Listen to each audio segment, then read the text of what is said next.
Liver cirrhosis मतलब जब आपका liver and stage liver failure या एकदम उस स्टेज पे पहुंचा है जहां से वो रिवर्स नहीं हो सकता है, उसको हम लिवर सिरोसिस बोलते हैं।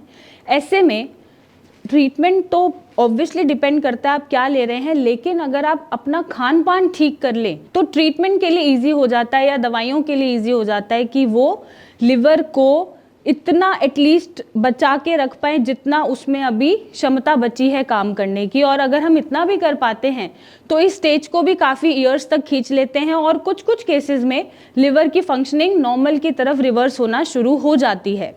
अब ऐसे में बहुत चीज़ें होती हैं, खाने की चीज़ें बहुत लोग बताते हैं, बहुत डॉक्टर्स बताते हैं, बहुत पैथीज बताती हैं, बट क्या नहीं खाना है हम इस पे बात नहीं करते हैं। तो आज हम लिवर सिरोसिस अगर आप एंटर हो चुके हैं लिवर फेलियर के अंदर तो आपको ये चीज़ें बिल्कुल नहीं खानी है जो आज हम डिस्कस करेंगे। साथ ही साथ थोड़ी सी वॉक अगर पॉसिबल है तो करें और ट्रीटमेंट ऐसा चुनें जो आपके लिवर की एबनॉर्मल फंक्शनिंग को नॉर्मल की तरफ कर पाए, उसके एंजाइम्स जो बढ़े हुए हैं उसको कंट्रोल कर पाए, उसको नॉर्मल रेंज पे ला पाए और आपके लिवर को बचा के रख पाए कि वो और आगे जाके फेलियर की तरफ ना बढ़े।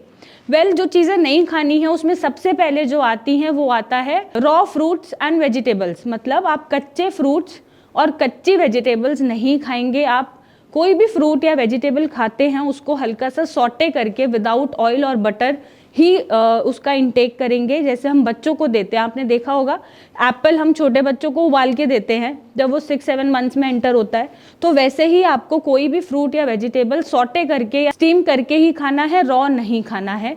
नंबर 2 जो अवॉइड करना है वो है ट्रांस बेस्ड फैट्स, मतलब बर्गर्स, सैंडविच या तला हुआ खाना, fried food, deep fried food या फिर जो ऑयल्स होते हैं जैसे पाम ऑयल, कोकोनट ऑयल, इस तरह का सारा ही ट्रांस फैट आपको अवॉइड करना है। नंबर 3 ब्रेड्स, ये सारी चीज़ें नहीं खानी है। मैदा से बनी कोई चीज़ आप इंटेक नहीं करेंगे। मल्टीग्रेन ब्रेड या ब्राउन ब्रेड, वाइट ब्रेड, सारी ही ब्रेड्स आपको अवॉइड करनी है। जो मैदा वाइट फ्लोर से बना हुआ पास्ता होता है या फिर उसका कोई भी आइटम जो बना हुआ है वो आपको अवॉइड करना है। Next is alcohol, very important. Alcohol, smoking, tobacco, अगर तीनों ही चीज़ें आप लेते हैं तो आप बिल्कुल नहीं लेंगे, इससे आपका लिवर जल्दी फेल होगा और एंड स्टेज में कन्वर्ट हो सकता है। नेक्स्ट कोशिश करेंगे कि आप प्रोसेस फूड, जो बाहर का फूड होता है, जंक फूड है, किसी भी फॉर्म में वो ना लें। पैक्ड फूड आता है, पैक्ड फूड जैसे केन्ड फूड या फ्रोज़न फूड जो हम खाना गर्म करके इंस्टेंट गर्म करके खा लेते हैं और वो बहुत दिनों से पैक्ड होता है, वो ऐसा फूड नहीं लेंगे आप। बहुत ज़्यादा आप सॉल्ट इंटेक नहीं करेंगे, बहुत ज़्यादा शुगर इंटेक नहीं करेंगे। अगर सॉल्ट और शुगर भी रोक देंगे तो भी आपका लिवर नॉर्मल तरीके से काम करना शुरू कर देगा। नेक्स्ट, आप रेड मीट बिल्कुल नहीं लेंगे।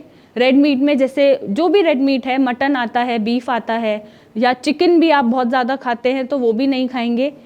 आप एग्स का इंटेक भी कम करेंगे, बहुत ज़्यादा एग इंटेक रेगुलर बेसिस पे नहीं करेंगे। आप लो फाइबर और लो प्रोटीन डाइट खाएंगे, उसमें आप दाल या ओट्स ऐसी चीज़ें आप प्रेफर कर सकते हैं। चीज़ खा सकते हैं, पनीर खा सकते हैं। कोशिश करें कि आप दही जो होता है, दही को आप अवॉइड करें, बट योगर्ट आप खा सकते हैं, योगर्ट को आप ऐड कर दें।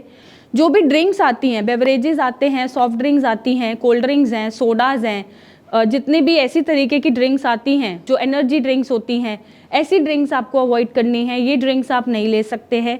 पेस्ट्रीज़ या बेक्ड प्रोडक्ट्स या केक्स या पैटी जो भी हम बेक करके बना रहे हैं, बेकिंग प्रोसेस से बन रहा है, वो आपको नहीं लेना है, वो अवॉइड करना है। कार्ब्स इंटेक थोड़े लिमिटेड कर देने हैं, बहुत ज़्यादा आप कार्ब्स नहीं लेंगे। कार्ब्स में जैसे अरबी है, आलू है या शकरकंदी है, बहुत ज़्यादा कार्ब्स नहीं लेंगे। कभी कभार आप उसका इंटेक लिमिटेड कर देंगे, रेगुलर बेसिस पे आप नहीं लेंगे। बहुत ज़्यादा मिर्ची मसालों का सेवन आप नहीं करेंगे। मेक इट सिंपल, आप हरी मिर्च यूज़ करके, काली मिर्च यूज़ करके अपना खाना प्रिपेयर करा सकते हैं। तो ये चीज़ें आपको अवॉइड करनी हैं। आज हमने इसी बारे में बात करा है कि ये चीज़ें आप बिल्कुल इंटेक नहीं करेंगे और ये भी रोक देंगे। अगर आप इसको भी फॉलो कर लेंगे तो जो ट्रीटमेंट आप ले रहे हैं उसकी मदद से आप अपने लिवर को रिवर्स करने तक की क्षमता रखते हैं और आपका लिवर रिपेयर की तरफ चला जाएगा और आपको एंड स्टेज को फेस नहीं करना पड़ेगा। और अगर करना पड़ रहा है और आप लिवर सिरोसिस से पीड़ित हैं तो आप नीचे दिए गए नंबर पे रिपोर्ट्स भेजें, मुझसे आके मिले, मेरी टीम से बात करें और इसका एक सही इलाज पाएं। Thank you and take care.